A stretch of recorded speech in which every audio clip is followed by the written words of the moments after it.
Model प्रश्न हल कर रहे हैं। सबसे पहला विज्ञान का प्रश्न है, गेहूं की रस किसके कारण होती है? गेहूं की रस किसके कारण होती है? जीवाणु, कवक, विषाणु या प्रोटोजोआ? किसके कारण होती है? तो कवक के कारण होती है। किसके कारण होती है? कवक के कारण होती है। सूक्ष्म जीव कहाँ पाए जाते हैं? सूक्ष्म जीव कहाँ पाए जाते हैं? तो पहला जल में भी पाया जाता है, वायु में भी पाया जाता है, मिट्टी में भी पाया जाता है। ये तीनों जगह सूक्ष्म जीव पाए जाते हैं। तो इनमें क्या हो जाएगा? इनमें से सभी जगह पाए जाते हैं।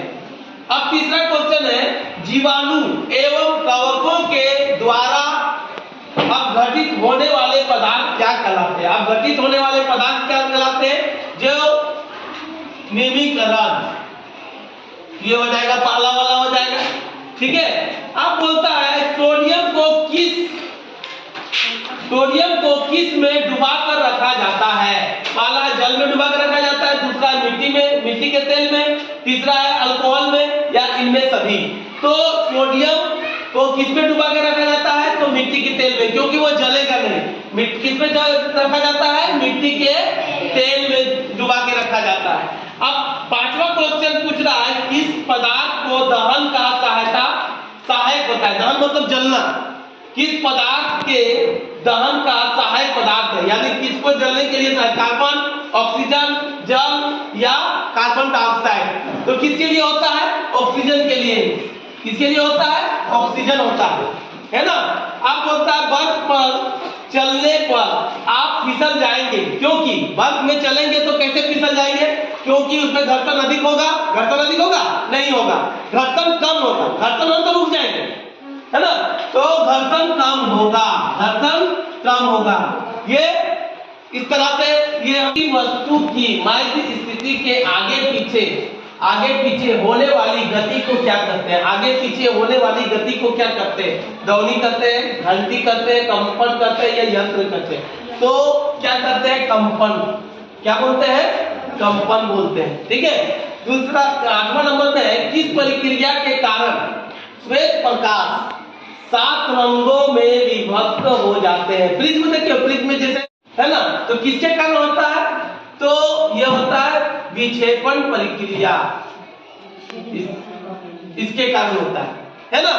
आप बोलता है समान नेत्र मतलब आंख द्वारा पढ़ने के लिए सर्वाधिक सुविधाजनक दूरी लगभग कितनी होनी चाहिए? जो हम लोग पढ़ेंगे तो इसकी दूरी, यानी किताब देखने की दूरी कितनी होनी चाहिए? तो कितनी होनी चाहिए? तो 25 सेंटीमीटर होनी चाहिए। कितना होना चाहिए? 25 सेंटीमीटर होनी चाहिए। किस कारण पृथ्वी के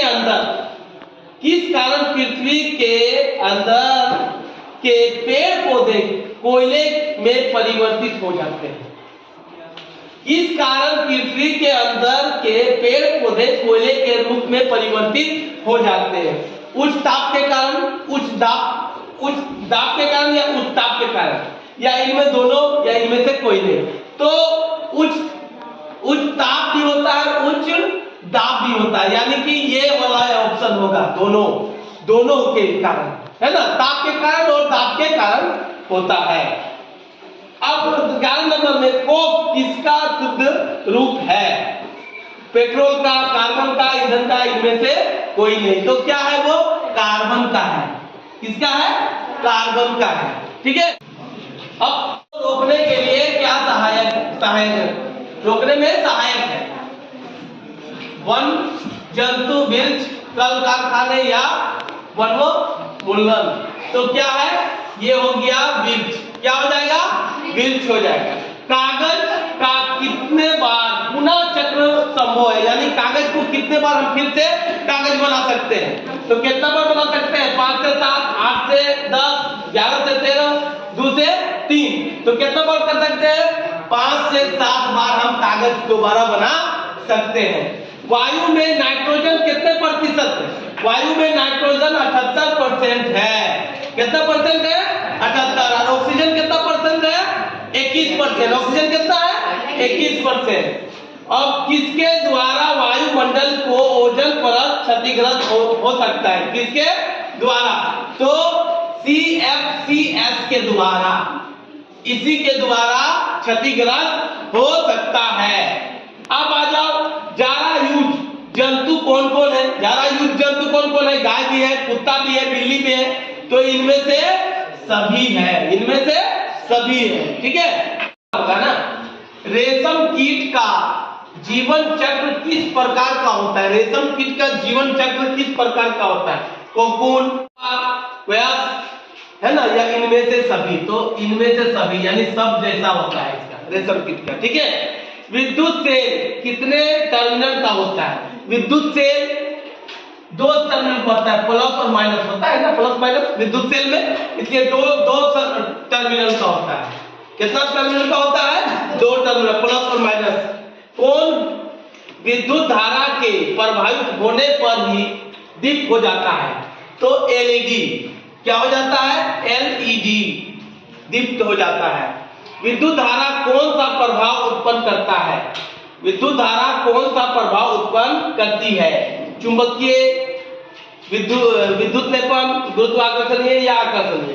तो चुंबकीय, चुंबकीय करती है। निम्न में से सबसे मजबूत रेशा कौन सा होता है? नायलॉन। क्या होता है? नायलॉन। सबसे मजबूत रेशा नायलॉन होता है।